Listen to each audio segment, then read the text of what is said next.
At the start of the season, I installed a new cool steering system on my Jackson Coosa based on Fred Slavin's design. Well, how'd it work out? Because there were some issues that we were concerned about. Stay tuned. At the start of the season, I swapped out the steering mechanism on my Jackson Coosa FD for a design developed by Fred Slavin out in California that is absolutely just awesome. It relies on these larger handles that give you a lot more leverage to turn the rudder than the knobs that come with the built-in Coosa steering system. So there were a couple concerns that we had as I modified what he recommended to what I wanted to do for my boat.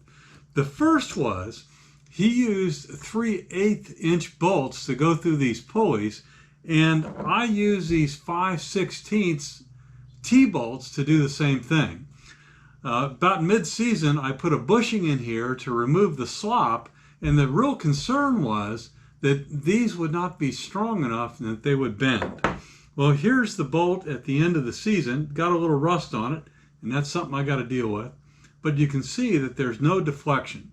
So 5/16 will work just fine.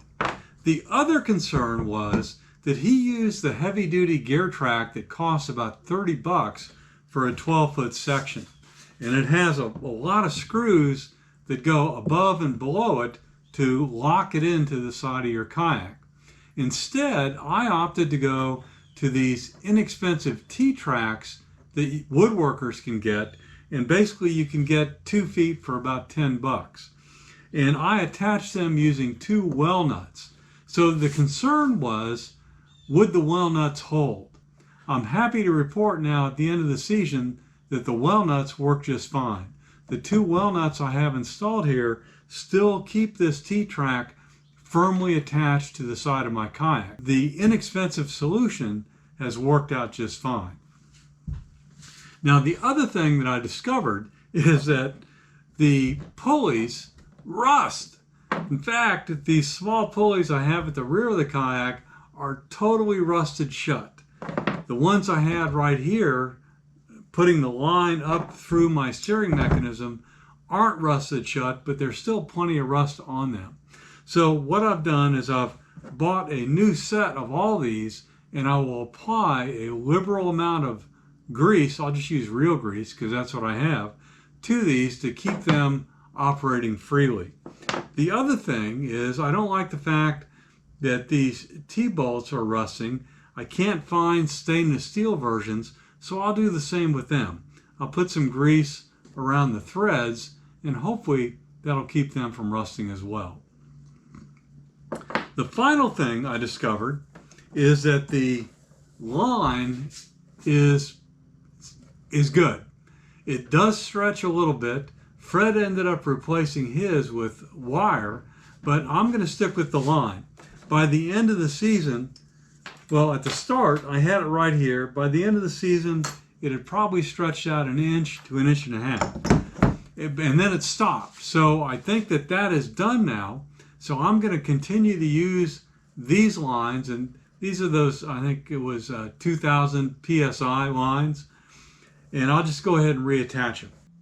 One more thing on the lubrication. While it was pretty easy to pack the grease in on the smaller pulleys, on the large pulley with the handle attached, it's not, because the part that rotates sticks out quite a bit from the side of the pulley. So I'm following the advice of one of my viewers, and I'm going to use this fluid film to go ahead and squirt around each side of it and put a good coat of lubrication that'll penetrate all the way in and keep this part that rotates from locking up like my old one did. That's why I had to replace them for next season.